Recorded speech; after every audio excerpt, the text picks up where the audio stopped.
انشاءاللہ تعالیٰ یہ حکومت 5 سال پورا کرے گی. جب ہماری آڈٹ رپورٹ آئے گی تو پھر ہم جواب دیں. چیف جسٹس صاحب کی ہدایت پہ یہ ریلوے آگے بڑھے گی. 15 دن کا ہمیں نوٹس دیا گیا ہے. دیکھیں جتنی عرصہ عمران خان رہے گا اتنا عرصہ بزدار رہے گا. میں نے کہا کہ اگر چیف جسٹس صاحب کہیں تو میں ابھی استعفی دے دوں. آج چیف جسٹس صاحب نے ریلوے سے قومی محبت اور اس ملک کے لوگوں کی بہتری اور بھلائی کے لیے احکامات اور ہدایات ہمیں دی ہیں، جو اس بات کا ثبوت ہے کہ انشاءاللہ چیف جسٹس صاحب کی ہدایت پہ یہ ریلوے آگے بڑھے گی. 15 دن کا ہمیں نوٹس دیا گیا ہے. KCR کے بارے میں بھی انہوں نے ہدایت کی ہے کہ وہ جو 6 کلومیٹر رہ گیا ہے وہ سندھ حکومت کے ساتھ مل کر اس کو بھی خالی کرایا جائے. اور آج ML1 کے بارے میں بھی جو چیف جسٹس صاحب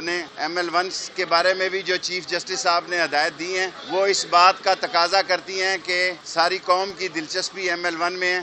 اور انہوں نے پلاننگ کو بھی یہ ہدایت کی ہے کہ آپ فی الفور اس کے ٹینڈرنگ کے لیے جائیں. اور میں سمجھتا ہوں کہ قوم کے لیے جو درد اور سوچ عدلیہ نے رکھی ہے، جو پریشانی ساری قوم کو ہے، ان کا احساس ہے کورٹ کو. ہم کورٹ کے مشکور ہیں. انشاءاللہ تعالی چیف جسٹس کی ہدایت کے مطابق ریلوے کو آگے لے کر جائیں گے. اور ریلوے میں جو سٹے ہیں مختلف جگہوں پہ ان کی بھی گزارشات کی ہیں وہ بھی انشاءاللہ ختم ہوں گے. اور جو ہدایت کی ہے چیف جسٹس صاحب نے اس پر انشاءاللہ تعالیٰ آڈٹ رپورٹ ہماری نہیں ہے، ہم نے گزارش کر دی. یہ 13 سے 17 کی آڈٹ رپورٹ ہے. ہماری ابھی آڈٹ رپورٹ نہیں آئی. جب ہماری آڈٹ رپورٹ آئے گی تو پھر ہم جواب دیں. یہ پچھلی حکومت کی آڈٹ رپورٹ ہے 13 سے 17 کے، جس پر کے اعتراضات ہیں.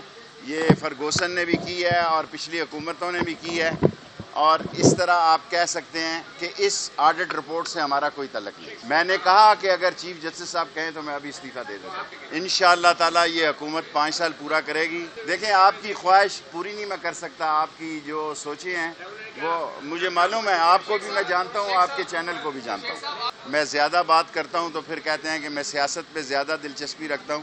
آپ چینل والے ہی مجھے مجبور کرتے ہیں، ورنہ میں تو کوئی ایسی سیاسی بات نہیں کرتا. جب آپ لوگ کہیں گے کہ عمران خان کے جانے کی باتیں کریں گے تو میں یہ کہوں گا کہ عمران خان 5 سال پورے کرے گا. دیکھیں جتنی عرصہ عمران خان رہے گا اتنا عرصہ بزدار رہے گا.